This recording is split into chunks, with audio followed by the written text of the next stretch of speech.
When I first met Luce, there was an incredible frustration within her. Her business had started off very well. She had a translation business, but it had suddenly come to this stop, kind of chugging and pushing, but really compared to the effort that she was putting in, it wasn't giving her that return.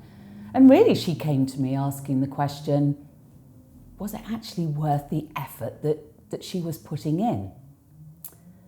That was the question that she wanted answered. So the first thing we did was we went to purpose. Now, it seems like the obvious one, but I'm not talking organisational purpose. That's where we sort of naturally head and our avatar, the needs and preferences. I'm talking about the purpose of Luce. Because one of her main challenges was it's a very competitive market, and she had found herself in this kind of price war with companies far more established and bigger than her. So in order to find out where she could position her company in order to gain space to grow, we had to go back to Luce herself. If you don't want to play it safe and you want to reinvent that position, you really need to go back to what your gift is, and to be very, very bold about it, what your life's purpose is. Because it doesn't matter how much that you look and you think that you are providing a different product. Subconsciously, perhaps we're always doing what we think is expected by other people.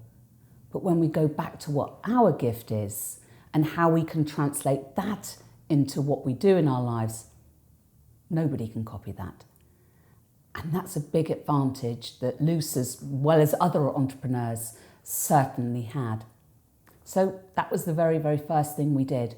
Went back into what Luce's purpose was. What was her gift? How could she use that gift to benefit and make it better for other people? And in fact, after those couple of sessions, what we had created was a completely different picture for her avatar. And that enabled Luce to begin to answer some different questions.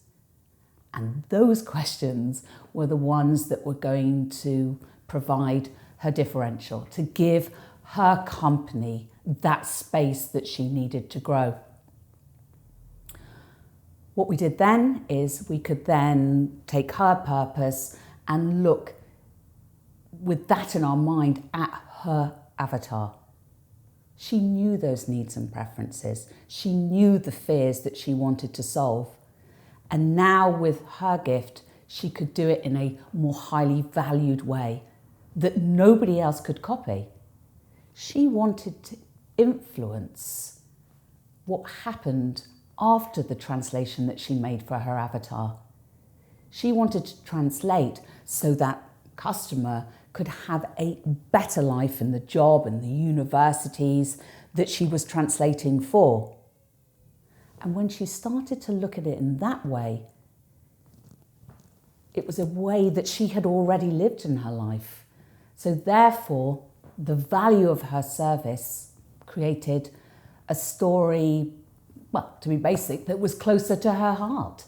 So therefore, in any communications after that point, whether it be with her team, developing the business process associated with it, or how she actually talked to her customer, was a completely different picture.